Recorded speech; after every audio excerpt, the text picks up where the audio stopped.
मुस्तफा करीम के दीवानों, असर के बाद आप दरगाहों पे चले जाएं तो आपको 100 200 लोगों का हुजूम मिलेगा और काफी तादाद में लोग मिलेंगे और मर्दों से ज्यादा औरतें मिलेंगी।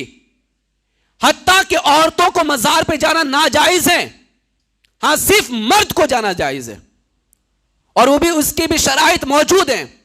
मुस्तफा करीम के दीवानों, नमाज असर को छोड़कर अगर कोई वली की बारगाह में जाता है फैज पाने के लिए, हम कहते हैं फैज तो बड़ी दूर की चीज है, वली आपकी तरफ नजरे इनायत भी नहीं करने वाला है। फैज तो बड़ी दूर की चीज है, इसलिए कि नमाज फर्ज है। पहले फर्ज की पाबंदी करो, फिर किसी वली की बारगाह में जाओ। अगर फर्ज की पाबंदी करके जाओगे, मांगोगे नहीं तब भी अता कर दिया जाएगा, मांगोगे नहीं तब भी दे दिया जाएगा, इसलिए कि तुम फराइज की पाबंदी करके आए हुए हो। बगैर नमाज पढ़े आप जाएं तो पता चलेगा 100 200 लोग मजारों पे पड़े हुए हैं। नमाज से असर छूटी हुई है, मगरिब छूटी जा रही है और मजार पे बैठे हुए हैं। अरे तुम जिस वली के मजार पे बैठे हो वो वली नमाज फर्ज तो फर्ज, कभी उसने तहज्जुद भी नहीं छोड़ी है, जिसके रातों के अंदर नफिलें पढ़ी जाती थी, जिसकी इशराक होती थी, जिसकी चाश नमाजें होती थी, जो तहज्जुद की पाबंदी करता था। तुम ऐसे वली की बारगाह में नमाजें छोड़ के बैठ जाते हो। कसम खुदा की, नमाज छोड़ने वाले पर वली कभी नजरे इनायत फरमाता ही नहीं है, नहीं फरमाता।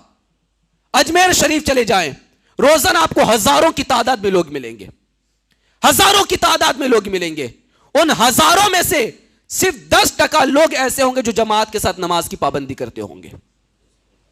वहां पर जाकर भी लोग नमाज नहीं पढ़ते। वहां पे जाने के बाद घूमने का ख्याल है, सिर्फ फातिहा पढ़ लिया तो समझो मैंने कोई बड़ा पहाड़ तोड़ दिया है। मुस्तफा करीम के दीवानों, याद रखें, अल्लाह का वली फातिहा से खुश नहीं होता। अल्लाह का वली तुम्हारे 51 या 21 के फूलों से खुश नहीं होता। अल्लाह का वली तुम्हारे 101 की चादर से खुश नहीं होता।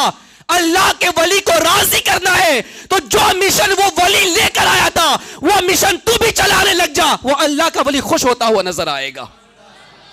उसके मिशन पे अमल करो, वो जो लेके आए थे उस पे अमल करो। यकीनन आप महीने में एक बार छठी पे जाते, मैं कहता हूं रोज चले जाओ, उससे इनकार नहीं है। रोज अजमेर जाओ, उससे कोई इनकार नहीं है, लेकिन अजमेर में जाने के बाद भी नमाजों की पाबंदी जरूर करो, नमाज की पाबंदी जरूर करो। सफर के अंदर नमाजें कज़ा हो रही है, गाड़ी में बैठे बैठे नमाजें कज़ा हो रही है।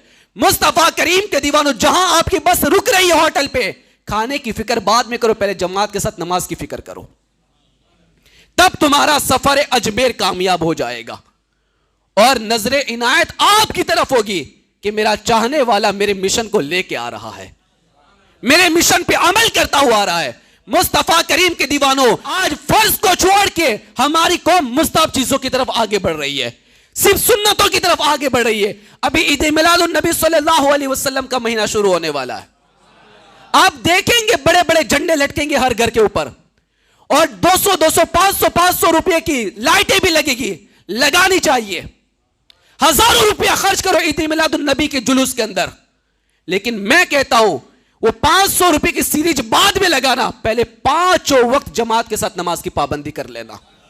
इसलिए कि मेरे नबी ने यह नहीं कहा था कि झंडा लगाना मेरी आंखों की ठंडक है, मेरे नबी ने यह नहीं कहा था लाइट लगाना मेरी आंखों की ठंडक है, मेरे नबी ने यह नहीं कहा था जुलूस निकालना मेरी आंखों की ठंडक है। हां, मेरे नबी ने यह जरूर फरमाया है कि नमाज मेरी आंखों की ठंडक है, नमाज मेरी आंखों की ठंडक है। मैं किसी चीज का इनकार नहीं कर रहा, वो सब करो, लेकिन सबसे पहले नमाज की पाबंदी जरूर किया करो। नमाज की पाबंदी के बगैर कोई ऐसा काम ना करो। मुस्तफा करीम के दीवानों, यकीनन कामयाबी चाहते हो, इज्जत चाहते हो, शान शौकत चाहते हो, अजमत चाहते हो, तो पहले फराइज की तरफ तवज्जो दो, फिर नफल और मुस्तहब की तरफ आगे बढ़ो, फिर नवाफिल की तरफ जाओ, फिर मुस्तहब चीजों की तरफ जाओ। यकीनन मजार पे हाजिरी देने से बरकत हासिल होती है, फैज मिलता है, लेकिन हाजिरी बाद में, पहले नमाज को जमात के साथ अदा करो।